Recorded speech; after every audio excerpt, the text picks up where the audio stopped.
Assalamualaikum warahmatullahi wabarakatuh. Perkenalkan, nama saya Sinta Novitasari dari kelas PM 2025G dengan NIM 25030174072. Jadi pada video kali ini aku bakal jelasin hubungan tegak lurus.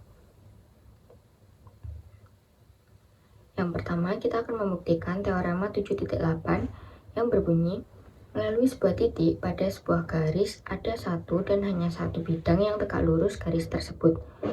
Nah, titik ini bisa terletak di garis atau di luar garis. Untuk pembuktian titik yang terletak di garis sudah dibuktikan di teorema 7.6 dan 7.4. Jadi kita akan membuktikan yang titik di luar garis.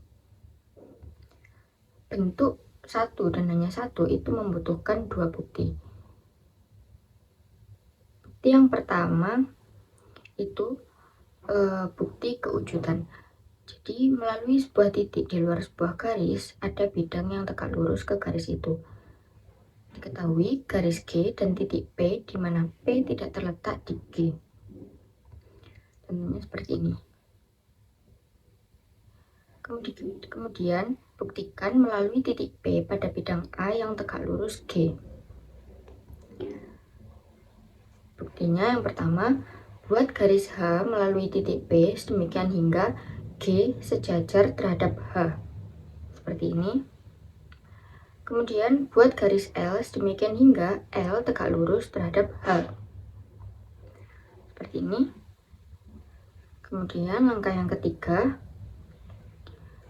karena G dan H itu sejajar, maka garis L ini juga tegak lurus terhadap G di titik Q.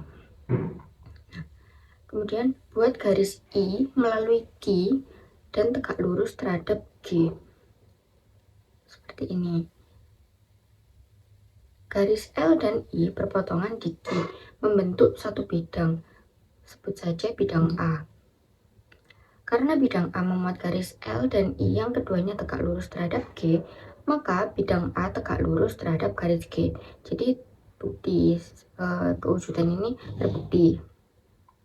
Kemudian kita akan membuktikan bukti ketunggalan, di mana ada paling banyak satu bidang yang tegak lurus ke sebuah titik di luar garis itu.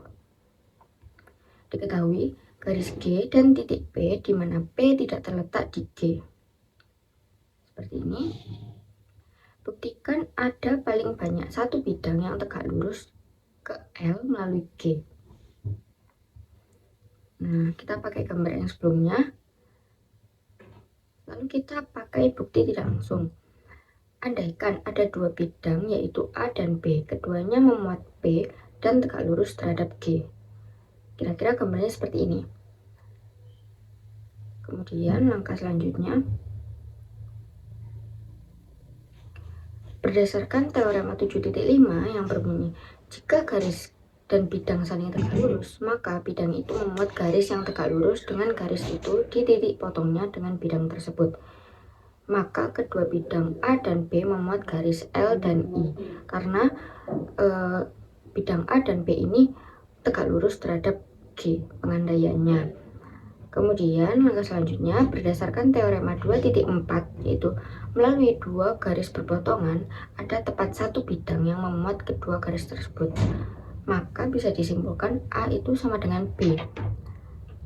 Pengandaian A tidak sama dengan B itu salah, jadi teorema 7.8 ini terbukti tunggal. Selanjutnya kita akan membahas definisi 7.2 yang berbunyi, jarak sebuah titik ke bidang adalah panjang ruas garis yang tegak lurus dari titik itu ke bidang. Nah, gimana sih maksudnya? Jadi, ada sebuah bidang, kemudian ada sebuah titik. Nah, jarak antara titik yang di luar bidang ini ke bidang tersebut itu dengan menarik garis yang tegak lurus dari titik itu ke bidang. Itu maksudnya. Selanjutnya kita akan membuktikan teorema 7.10 yang berbunyi, ruas garis terpendek ke sebuah bidang dari titik di luar bidang adalah ruas garis yang tegak lurus bidang tersebut. Nah, diketahui ada titik D dan bidang S yang tidak memuat D. Jadi titik D ini di luar dari bidang S tersebut. Titik G itu anggota dari bidang S. Jadi ada di bidang S tersebut. Ruas garis DG itu tegak lurus terhadap bidang S. Seperti ini. Kemudian kita akan membuktikan untuk setiap titik H anggota bidang S berlaku DG lebih kecil daripada DH. Jadi kita akan membuktikan ruas garis DG itu ruas garis yang terpendek di antara ruas garis yang lain jika ditarik garis dari sebuah titik di bidang S. Nah, ini. Kemudian buktinya kita pakai bukti tidak langsung. Yang pertama, andaikan DG itu lebih dari DH. Nah, titik G dan titik H itu kan berada di bidang S. Maka ruas garis GH itu juga berada di bidang S. Kemudian tadi diketahui bahwa ruas garis DG itu tegak lurus terhadap bidang S, maka segitiga DGH ini adalah segitiga siku-siku di G. Berdasarkan teorema Pythagoras, DH kuadrat atau sisi hipotenusa sama dengan DG kuadrat ditambah GH kuadrat. Maka akibat dari langkah 4 itu DG kuadrat kurang dari DH kuadrat. Maka kita bisa simpulkan bahwa DG itu kurang dari DH. Nah, pernyataan ini kontradiksi dengan pengandaian DG lebih dari DH. Maka teorema 7.10 ini terbukti.